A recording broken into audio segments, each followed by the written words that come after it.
আমি কবিতায় চলে যাচ্ছি। কৃপণ। আমি ভিক্ষা করে ফিরতেছিলেন গ্রামের পথে পথে, তুমি তখন চলেছিলে তোমার স্বর্ণরথে। অপূর্ব এক স্বপ্ন সম লাগতেছিল চক্ষু মম, কি বিচিত্র শোভা তোমার, কি বিচিত্র সাজ। আমি মনে ভাবতেছিলেন এ কোন মহারাজ, আগে শুভক্ষণে রাত পোহালো। ভেবেছিলেন তবে আজ আমারে দাঁড়ে দাঁড়িয়ে ফিরতে নাহি হবে, বাহির হতে নাহি হতে কাহার দেখা পেলেন পথে। চলিতে রথ ঘন ধান্য ছড়াবে দুই ধারে, মুঠা মুঠা কুড়িয়ে নেব ভারে ভারে।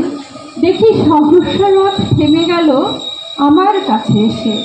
আমার কি বা অভাব আছে ভিখারি ভিক্ষুকের কাছে, এ কেবল কৌতুকের বশে আমায় প্রবঞ্চনা। ঝুলি হতে দিলেন তুলে একটি ছোট কণা,